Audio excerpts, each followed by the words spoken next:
and you have to find artificial ways to cope, because a normal human being just cannot cope with a rhythm on his own. That's when everything started to get difficult for me.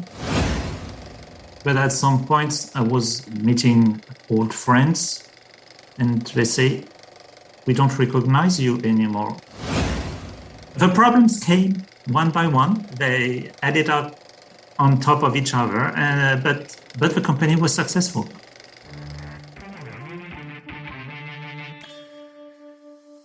Hello everybody, and welcome to a new season of Naked by the Future Farm. This is where we invite entrepreneurs to share their stories, to strip down emotionally, and share with us the mental health struggles they experienced in their entrepreneurial journey. For Season 3, we bring you more stories, more amazing individuals, and more tools and insights. Today's episode was a bit of a surprise to Vladdy and myself. Never in our wildest dreams did we expect to be talking about Chanel and Jean-Paul Gaultier on Naked. But this is where today's guest is taking us, the glamorous world of fashion. Yves Cornu started off following his passion, studying Russian literature, ended up through a number of twists, taking over a necktie business, and transformed it into a supplier to the world of high fashion, Haute Couture. He opens a window into a world where everything is about appearance and perception, style over substance, where everyone is performing and pretending. We'll learn how Yves' desire to belong and the pressure to fit in and keep up slowly sent him spiraling. Things at home were also getting increasingly difficult, so partying around the world with the requisite drugs to keep going and hanging out with the biggest names in fashion was an easy escape from reality. Yves finally came to a breaking point when his mother passed away, and he was not by her side. As a result, he could not function for months, not able to get out of bed, let alone running a business.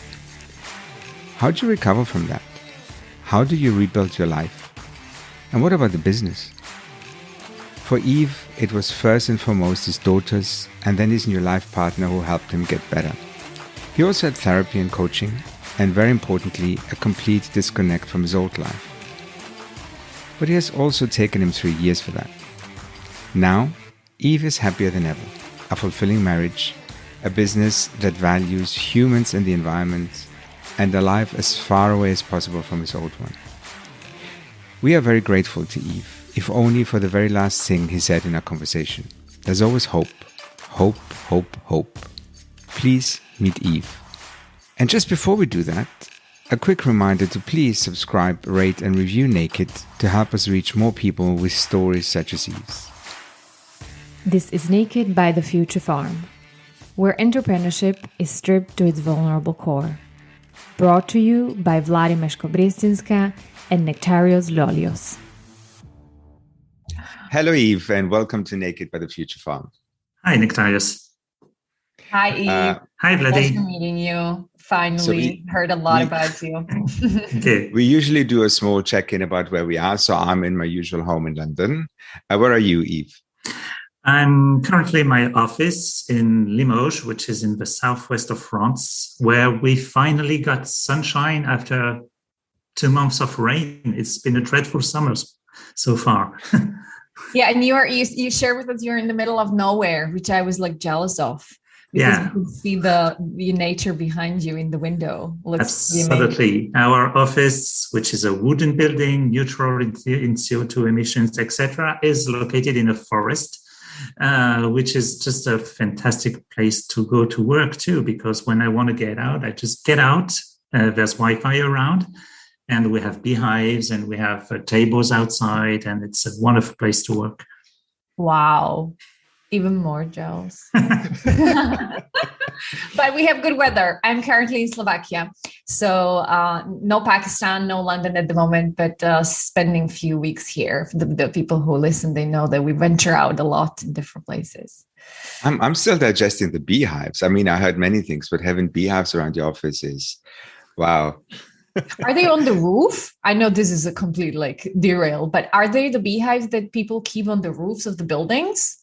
Why put them on the roof when you have so much space around? Actually, that makes sense. Yeah, so that's true. They're among the trees, and we produce like 500 kilos of honey per year. So, and we spread it around among our customers and friends. And so everybody here in the office has got to learn how to deal with the bees, and those who want can collect the honey, and it's fun as well. Wow, sounds like we might just think about maybe a retreat over there. Sure. Farm team. So Yves, we met not that long ago at a retreat, and it was one of these events where you get to know each other very quickly, really deeply. And I was really impressed by you sharing your story with a small group of people. It was a very intimate event. And when I heard you talk, I thought, it would be fantastic if we can have you share your story with us and our audience. So first of all, thank you for doing this. I really appreciate that. I'm also very mindful that this is not something you have shared publicly with many people. So this makes it extra special. But there were two things that were also particularly interesting. One of them is that usually when we talk to entrepreneurs on Naked, they're usually at the younger end of the spectrum. And it's also nice to hear it from somebody who's been around for a while. And we connected over that because we're pretty much the same age. But the other one was also because you have worked in an industry that is completely alien to us. And one of the things that is really important for us on the Future Farm side is that we also look at the definition of entrepreneurship and try to extend it to go beyond what people usually think when they think about entrepreneurs, which is the tech startups and the things you read about in TechCrunch. And but you come from the fashion world. Absolutely. And maybe this is a good moment to let you tell us a little bit about what you've done professionally and what your life was before you started Facility, and we can talk about Facility as well. Sure. So as you very nicely mentioned, I'm not the youngest entrepreneur around, but to come back a little bit on my background, a long time ago, in the last millennium, I studied Russian literature at the Sorbonne University in Paris, which was not the best way to think of entrepreneurship or whatever for the future. But it was a passion, and my parents were good enough to let me go through that passion. I didn't want to be a teacher. I didn't want to be an interpreter. I just loved Russian literature. And so after a while, I had to go find a job. But at that time, before finding a job, I had to go through 1 year in the army. And I taught Russian to, at that time, people in the French army who were going to the Soviet Union for different reasons. I will not mention here, but you can somehow guess what. It's already getting really interesting here from many, many reasons.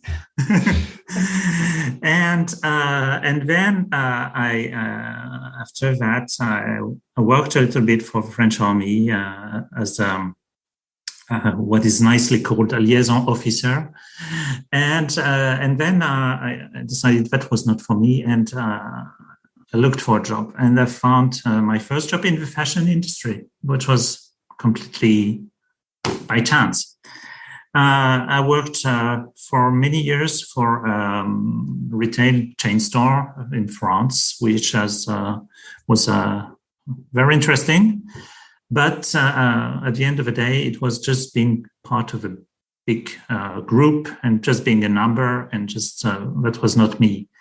So after some years, I decided to get out of this and go and work for one of my suppliers, which was based in the Lyon area. Lyon is famous for textiles and silk weaving. And this company was specialized in weaving silk for ties, neckties. You know, those things you were putting around your neck if you wanted to be professional years ago. A long time ago. A long time ago. And so I started working for them as a sales director. And so to make a long story short, this was a company which was 150 years old, so very traditional. It was the fifth generation of the same family running the company. And it was still working like 150 years ago. So after a while, when there came the time for them to change generation at the hand of the company, there was no questioning. The one who was taking charge of the company was the oldest male of the family. Yeah, you know, you see the state of mind of this kind of companies. And that was in the years 2000 around. So it was so anachronic. And what was sure to happen happened. The guy who took charge of the company was not okay. He was the oldest male of the company, but he was not able to run a company. And so I took over the company. I took some shares of each part of the company of the family, and I took over the company. And the first thing I do, and this was on the Monday, and the first thing I did, not exactly on the Tuesday, but very quickly afterwards, is go to court and file for bankruptcy for this company to be able to rebuild it from scratch. Good start, a very good start as entrepreneur. So I had to rebuild this company completely. So I decided we had to get away from this single product like silk for neckties, because obviously the market was just collapsing worldwide, and 90% of the ties were coming from China anyway. So we had to refocus on something else, and I decided to rebuild this company to work for the ladies' wear, and more specifically for Haute Couture. So we had to learn from scratch how to design for these people, how to work with these people, how to make things that were impossible to do, but that was fantastic. I mean, the beauty of the things we were producing made us quickly a name in the industry.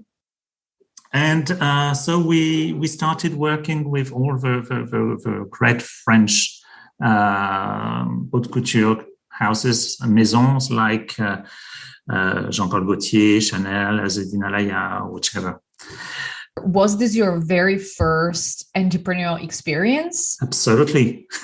I had absolutely no idea on how to read the balance sheet, on how to do anything. I had studied Russian literature.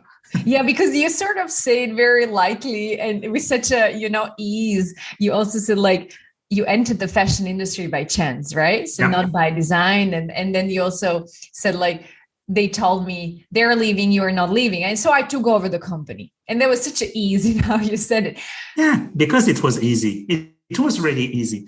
I mean, I just didn't want to have this know-how being lost. And it was, I wouldn't say it was, I felt it was my mission, but somehow, yeah, it was, because you just cannot collapse, or you just cannot destroy everything just because your family ego. I mean, it's criminal. And I felt I had to do something. So I said, okay, I go, I do it. I'll see what happened.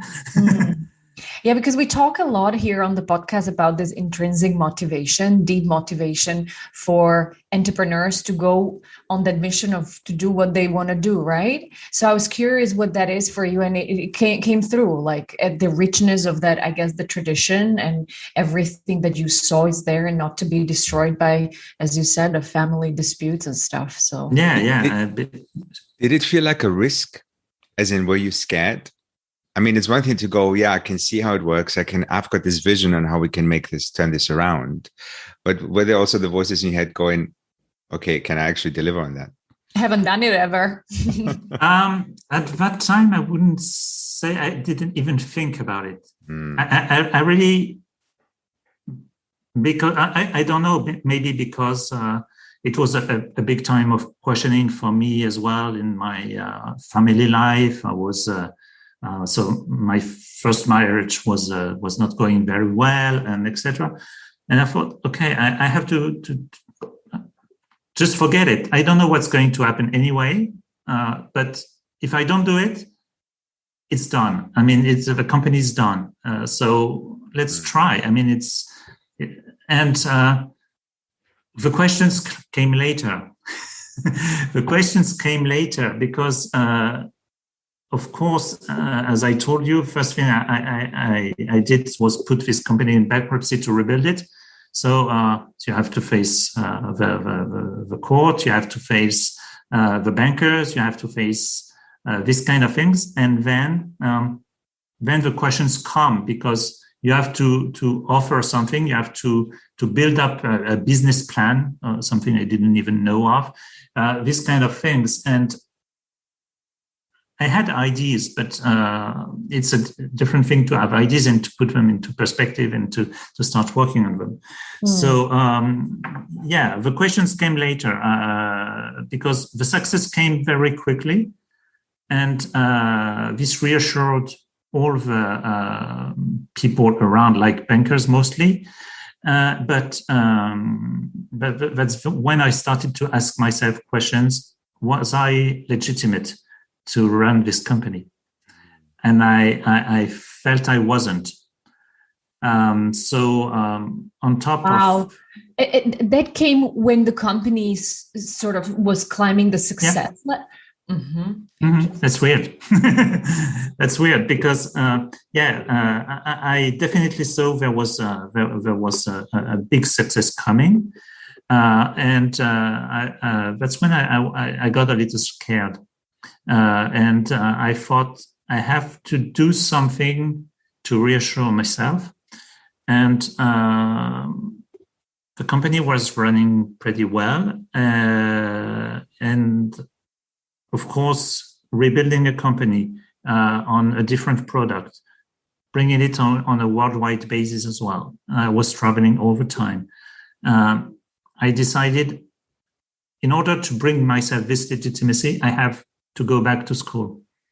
And on top of what I was doing, I started an MBA.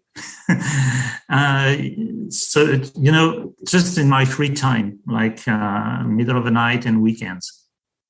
This was maybe not the best idea I ever had, but that's what I did. It became a very difficult time because, so now I know how to read the balance sheet. I know how to see perspectives.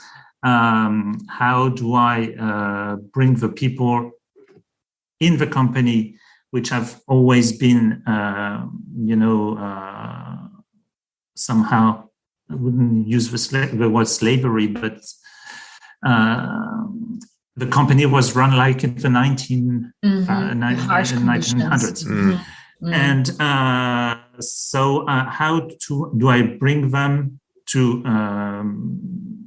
approve this change, to approve this movement towards something different, this entering into the 20th and 21st century. And it was just more human relations. And that was very difficult because maybe I went too fast on that. Change is always a worry for people, especially when most of them have known one company in their whole lifetime. And I wanted to include them in the decision-making process, and I wanted to have them speak out about the problems if we were facing, etc. And that was too much of a shock, too fast. But that's things I was doing like the way I was feeling it, because as I mentioned before, I had never run such a team. Okay, I had maybe an assistant before, or maybe 2-3 people work. But now I had a group of 70 people to run. And this is and you had you have to learn it the hard way. And this is not something you learn very quickly. So the problems came one by one. They added up on top of each other, but the company was successful. I do wonder, there's one thing to have to learn how to build a business. There's another thing how to learn how to build a business in an industry that you didn't grow up in because Russian literature, right? But on top of that, this is a world that is highly glamorous, highly visual from the outside, right? And all the things you associate is just people having a fantastic good time. Were you part of this? Did you become part of that crowd? Were you mates with all the big names and the models and the designers? Unfortunately, I did. As you said, from the outside, it's so glamorous. It's so wow. Of course, if you want to develop this kind of business, a lot of things relies in PR, public relations with these people. So you have to be a part of a crowd if you want to move up with the crowd. So I entered that world.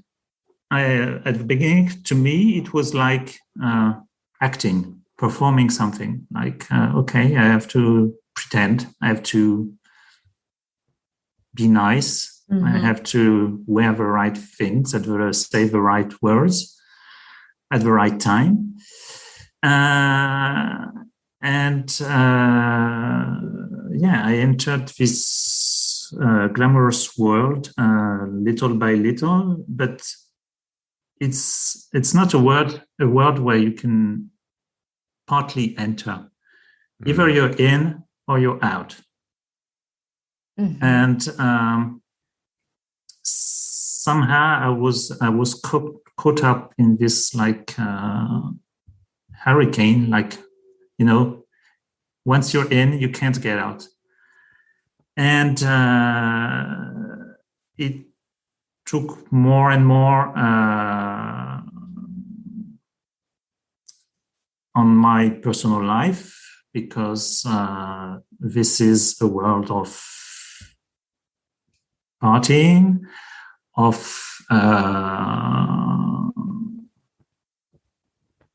pretending all the time. And at some point, I was in. I didn't realize I was in, but I was in. And I started to enter this jet set fake world.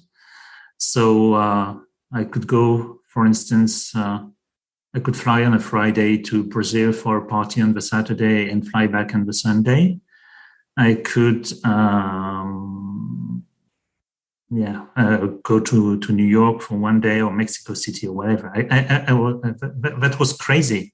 Yeah, that adrenaline hits. That's what I was thinking, buttons. Mm-hmm. Yeah, absolutely. Mm-hmm. And it just needs to be always more. Mm-hmm. Because once you have put your foot in that system, if you don't go further, faster, higher, no. But if you don't enter this and go very deep, you're out and you're not trendy anymore. So it's a run forward, and I didn't realize it at all. I mean, but at some points I was meeting old friends, and they say, "We don't recognize you anymore. Who are you?"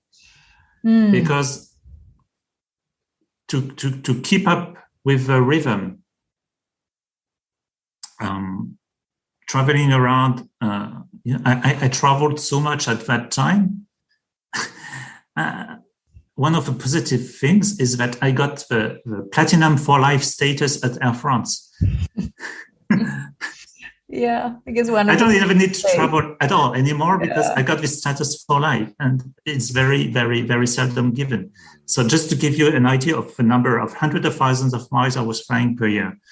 But no, to be more serious, the problem is that to keep up with that rhythm, to keep up with that space, running a company, partying, jet setting, going through MBA, going through a divorce, you have to take something to help you at some point. I have this sudden protection feeling that I nearly feel like I want to hug you, which is weird in a way, but I guess it's not, because I want to come back to something you said, which stayed with me since, which is you said this sentence that, am I legitimate to run this business? And from there you went towards, I went to the MBA and there was a personal life, and then the business went towards great success, and I started meeting these people, and there was a hurricane. And I just felt like I saw you somewhere in the middle of this whole thing. And I was thinking, who takes care of this human being in the middle of all of this? The human being doesn't exist in that world. I mean, I'm sorry to be so abrupt, but a human being doesn't exist. It's just disposable things, and it's difficult to get in, but it's very easy to get out, to be thrown out. So if you don't want to be thrown out, you have to go through all of this, and you have to find artificial ways to cope, because a normal human being, and I'm fully normal, cannot cope with a rhythm on his own. I mean, that's when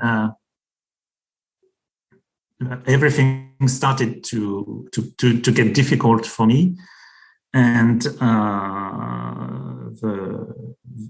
coup de grâce, the final hit, was, and we talked about this, Nectarius, was that I lost my mom. She got sick, and I lost my mom. She was very young, and I wasn't there. And I wasn't there in the last moment to tell her I love her and be with her.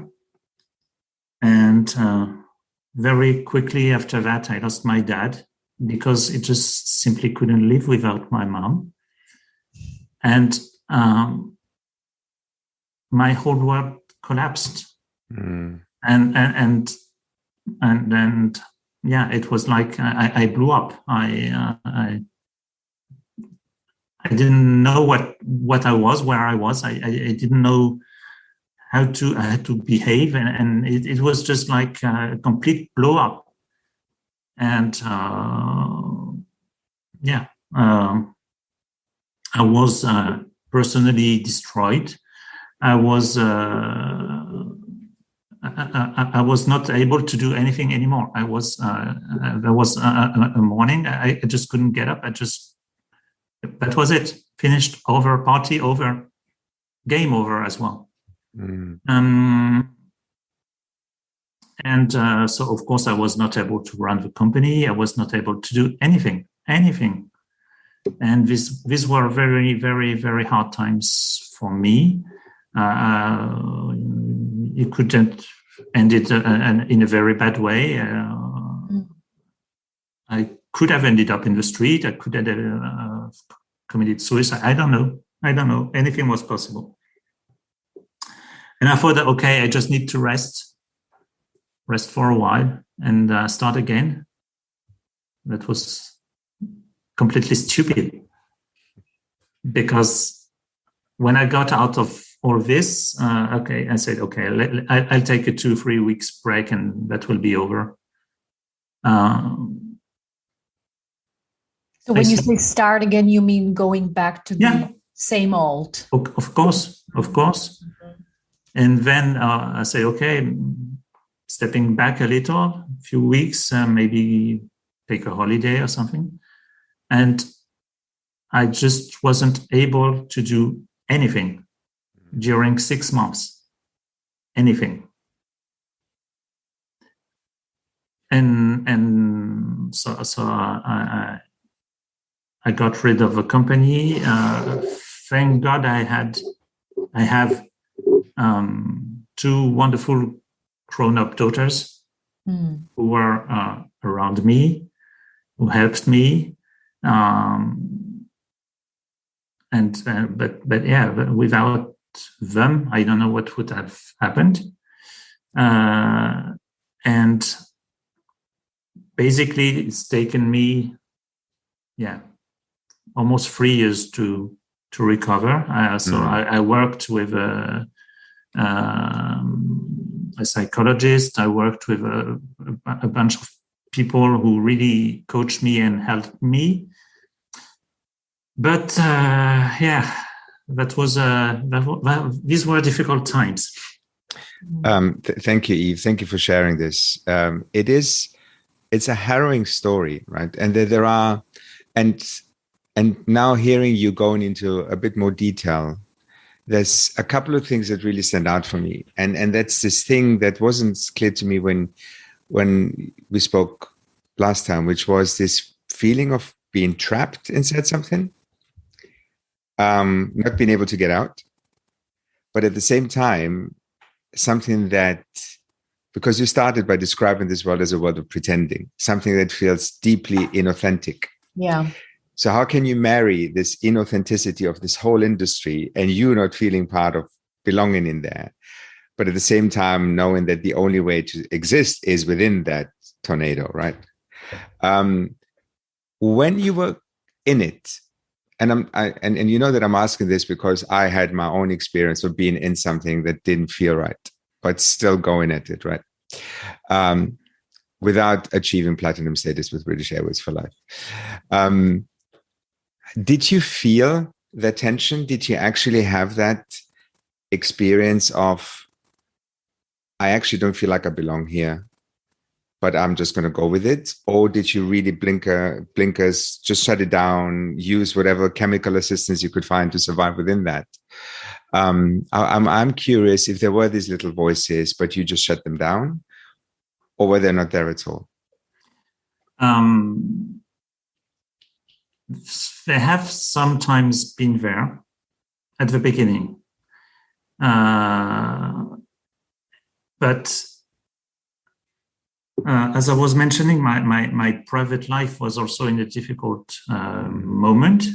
And I think it was somehow a way to run away from the problems as well. And I think my mind was just ignoring the alert signals, because there has been so many alert signals, and thinking backwards now, I can hear them, I can see them, but obviously my mind just decided to refuse to listen to them at the time when it was still possible maybe to do something or to stop something. But you were speaking earlier of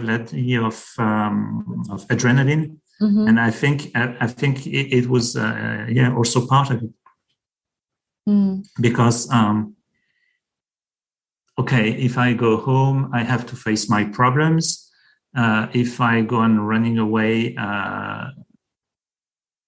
on the instant, it's fun, it's nice. It's because I've done some things. I've gone to parties, I've gone to places I'll never go again in my life, and I would never have thought of going to. And that's, I mean, you're just a human being as well on that point. It's somehow, wow. Yeah, see where I come from, see what I've done. Because I'm not coming from a very wealthy family or whatever. I mean, so I said, wow, look at me. I'm in this incredible place along the Bosphorus in Istanbul, and there's all these fireworks just somehow for me here. And I said, that's somehow, how do you get away from that? Yeah, we value that as society. I mean, I have all the Vogues here around me because I just love it. But part of that's part of the problem as well. Like the headlines value that lifestyle and meeting all of those people and stuff. I want to ask you about that because we were doing a little bit of research and it says that about 25% of people who are in the fashion industry are sort of probed to experience mental illnesses. So what have you seen around yourself? Like, do you have any more reflection on that space that you found yourself be part of? I could not describe it better, describe this word better as a Middle Ages court around the king, traveling around with the king, and with you have the dwarfs. You have the people just here to make fun. You have the clowns. You have to me, this is exactly that. I mean, King of the Sun, Louis XIV. I was thinking, and it's all. And how do you want people not to have mental problems? Mm-hmm. It's all fake. All these people, when you meet them, it's like air kissing, oh, you're so beautiful, I love you, you're wonderful. And behind your back, that's going to stab you 3 seconds later. That's for sure. And you know it. Mm-hmm. Because if you don't say the right word, or if you're out for a while and you miss something, then you're out of the game. Mm-hmm. It's really, to me, like one of these courts when you can imagine how people were just... you have to be on your knees in front of whoever is standing in front of you. Mm. And do you feel? Sorry, Nick. I was just like on this. Thank you. We see this whole movement change in the athletes world. That some people and the youth generation also they're not all sort of from the young generation, but a lot of those voices, they feel like that matters. Like my mental health matters, and I'm going to speak out. Do you see any of that in the fashion industry? Like when you are sort of looking back right now, do you see any change happening?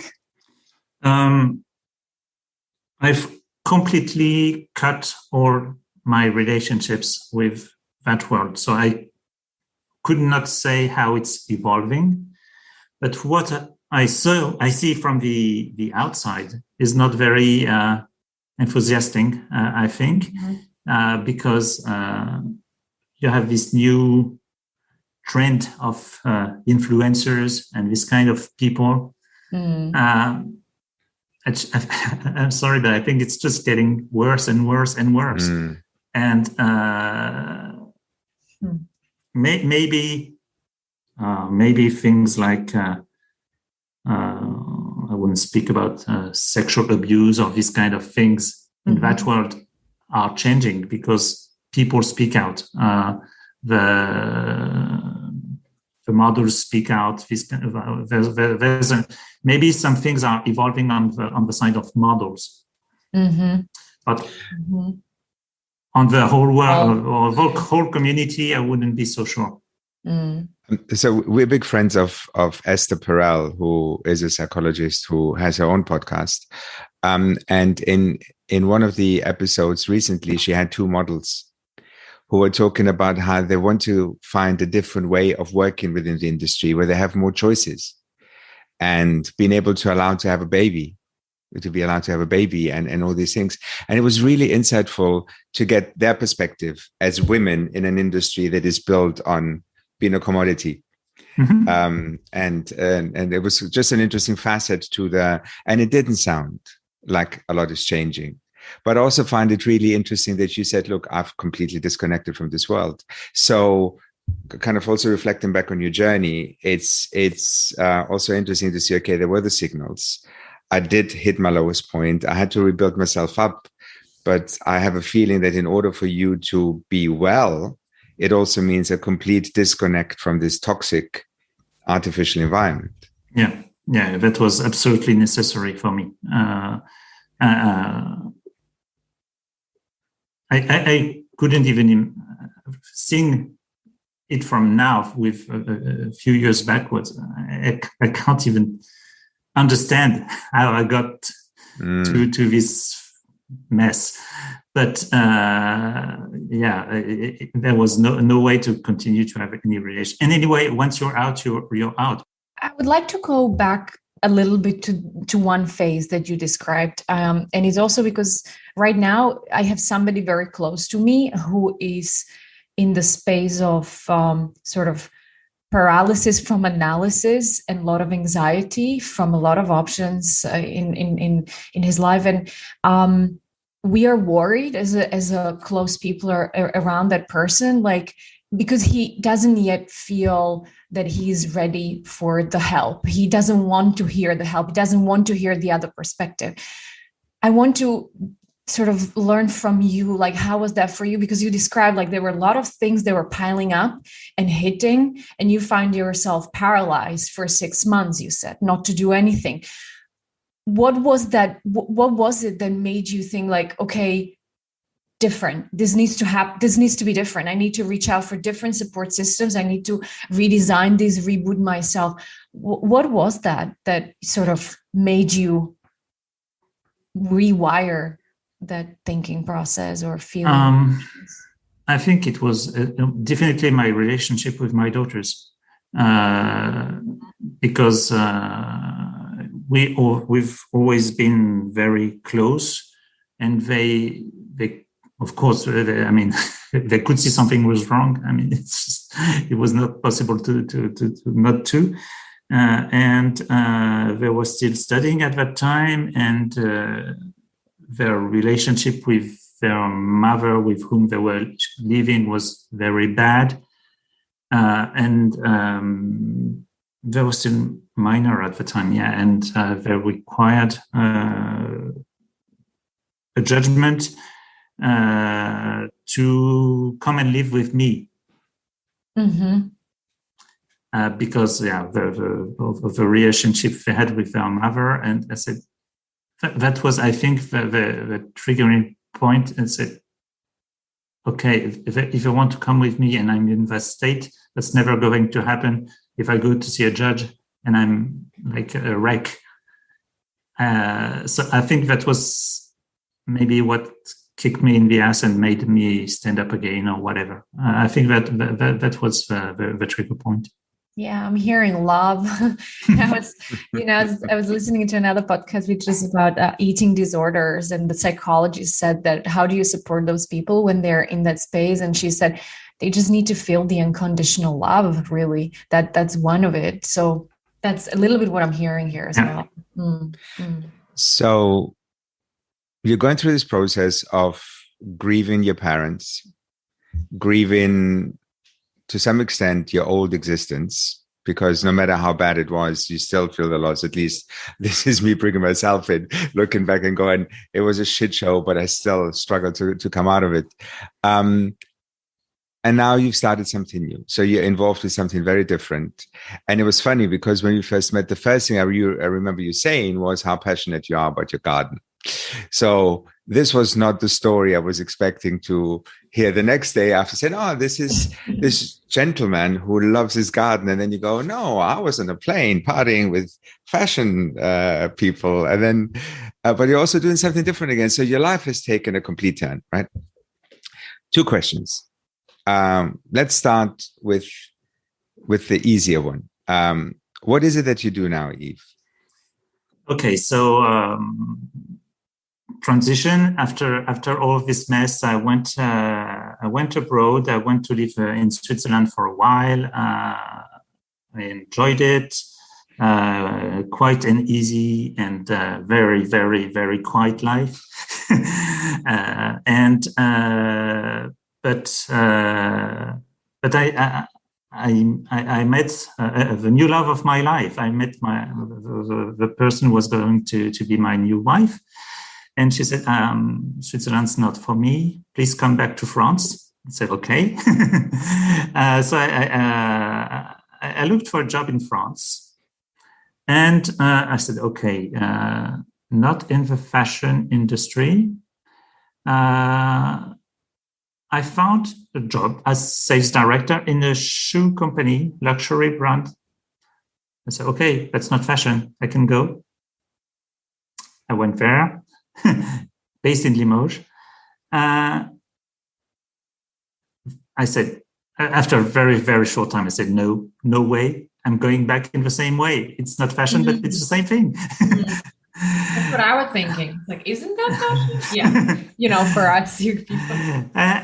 So I looked around, and I have other occupations as well. And I got to meet Frederick, who was in charge of this web agency here in Limoges. He said, okay, we have found out something. And that might be interesting for you to have a look at it. So this web agency was a bit not like usual, because it was focusing on certain values that rang a bell to me. First one was respect of the environment. And as I was mentioning before, this is a wooden building. It's neutral in CO2 emissions. It's it's displayed so as to be warmed by the sun in the morning and cooled by the forest in the afternoon, etc. That was the first value this company was sharing. Second value was the respect of the human being. That's interesting and different. So in this company, they were hiring people with disabilities, but also people coming out of prison, ex-offenders who were looking for a new life. They were also welcoming young people from difficult suburbs, etc., etc. And one of these guys, of these young people, and I forgot to mention that in that company, each staff member got half a day per week to work on personal projects taken on his working time and paid by the company. And during that time, a young trainee, found out a way to modify the appearance of the website just to make it for fun. And he said, and Frederick said, if you can do this for fun, maybe there could be an interest in doing it for real. Because that was the time when the World Health Organization issued a report saying that 25% of the world population suffers from troubles that make it difficult for them to access online content because they cannot read it, understand it, or interact with it properly. So they thought, okay, if we could just adapt the way the websites appear on the user screen, it could be easier for them to access the web. And that's when I met them, and having had in previous times international experience, etc., I immediately thought that's something global. Because if you have Parkinson's disease in Tokyo, in Bratislava, or in Rio de Janeiro, maybe you will have a different medical treatment. But your symptom is the same, your hand is shaking, and you're not able to click on a small zone because it's too small. Mm. Facility, the company was launched in 2018. So with this product that could adapt the website according to the pathology of the user. For if you have photosensitivity, if you have color blindness, if you have Parkinson's disease, if you are dyslexic, whatever, you can adapt the way the website will appear on your screen. And you don't have to download anything. You don't have to do anything. It's wonderful. I'm not a tech guy, so to me, it's magic. In some way, when you were describing the past life, right? So there were also big cities, and it was a fast paced, and a lot happening, and there was this. It was dark in a way, right? So I felt like the body was more like shrinking inside and hiding, and now you just ended your note on that. It's like New York, Tokyo, and I suddenly, like, I was excited, and suddenly I started also feeling that pace of the growth, but your energy was still very like wide and clean. But I want to check in with you. Like, how is that for you? Like, are there voices coming in, or is this authentic and you feeling well? Like, how are you? No, I'm really feeling fantastically well. Okay. I'm tired because I'm 1 week away from my summer holiday, and I can't wait for it.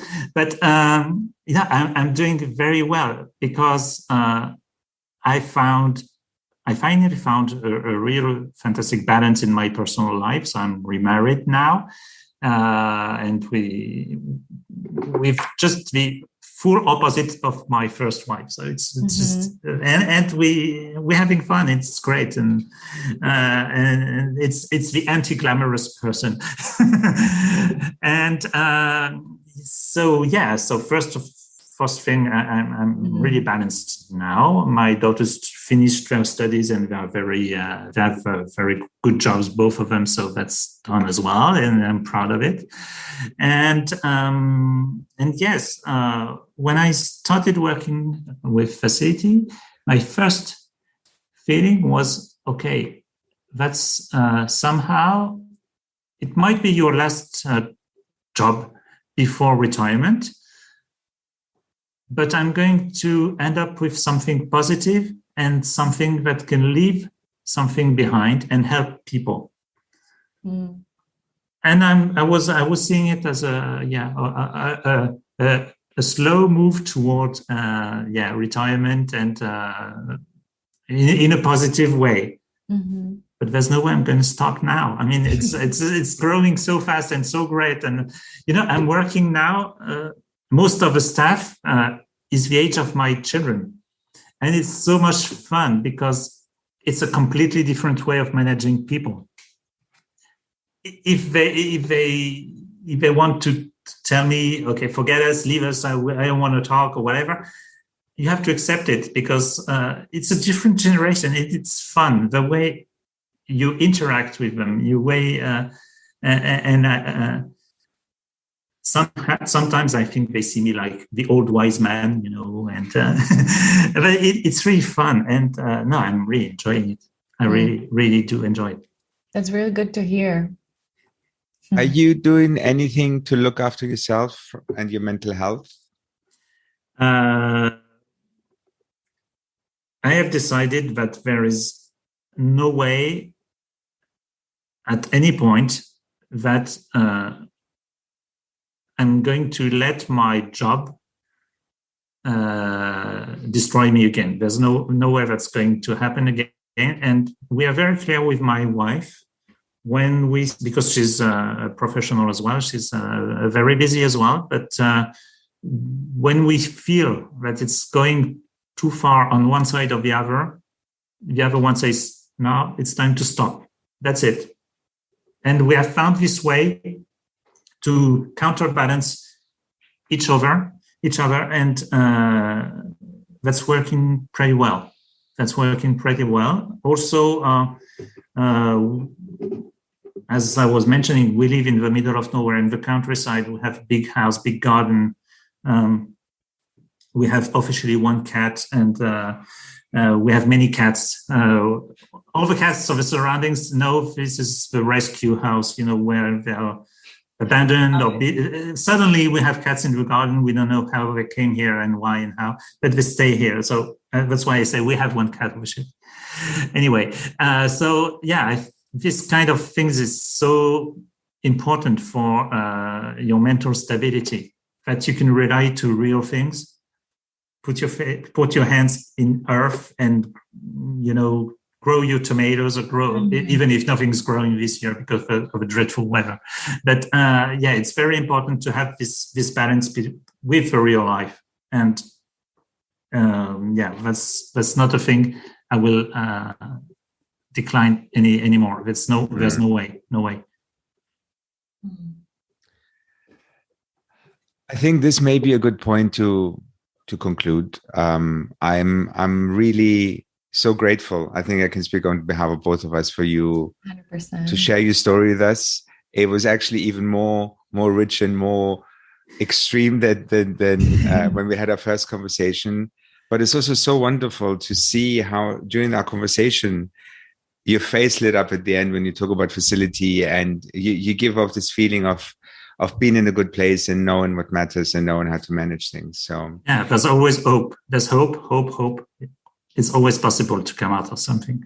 I was thinking the same word, and I'm sure that our listeners, we know that some of them maybe they're somewhere on similar in some path of your journey. Like, they might see a lot of similarities. And I think to see that there is a hope and you can come up to a place that is radiant as you are today, I think it's just beautiful. So thank you for that. Thank you very much, Yves. Thank you, both of you, for having me today. Join us next week to reflect and digest. You've been listening to Naked by The Future Farm, where entrepreneurship is stripped to its vulnerable core.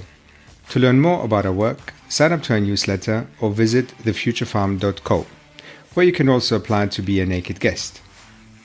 Naked is produced by Dan Turgel and edited by Catherine Dworkin. And remember, subscribe, follow, and rate Naked to help share it with the world.